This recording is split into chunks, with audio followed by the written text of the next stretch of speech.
8वें वेतन आयोग से जुड़े कर्मचारियों और पेंशनर्स के लिए एक महत्वपूर्ण अपडेट सामने आया है।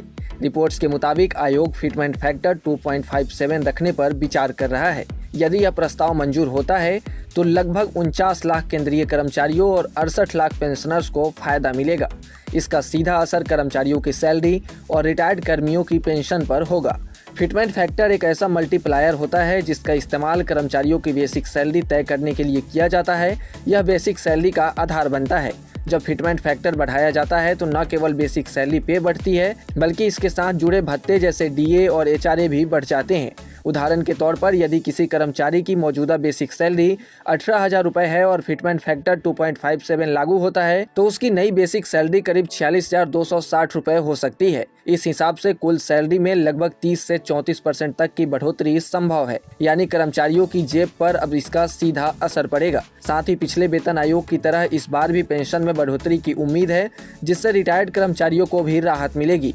अब सवाल है कि नया वेतन आयोग कब से लागू होगा। तो 8वां वेतन आयोग नवंबर 2025 में गठित हुआ था। आयोग को अपनी रिपोर्ट सौंपने के लिए 18 महीने का समय दिया गया है।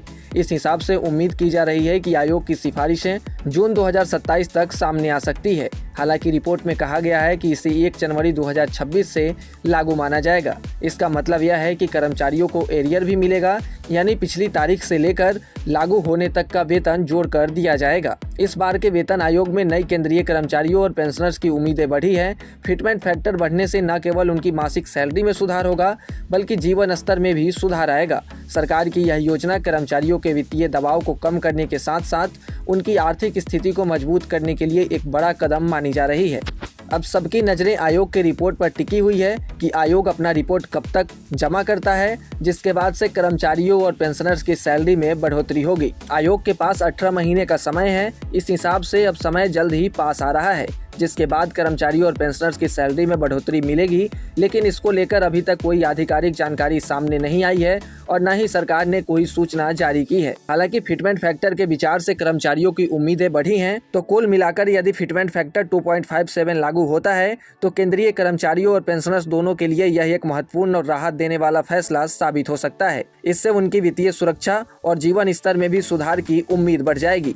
आपको क्या लगता है, कितना फिटमेंट फैक्टर लागू होगा और कब तक आयोग अपना रिपोर्ट सौंपेगा, जिसके बाद कर्मचारियों की सैलरी बढ़ेगी? कमेंट सेक्शन में जरूर बताएं और ऐसे ही तमाम अपडेट्स और शेयर मार्केट से जुड़ी तमाम जानकारी के लिए आप बने रहें गुड रिटर्न्स डिजिटल के साथ।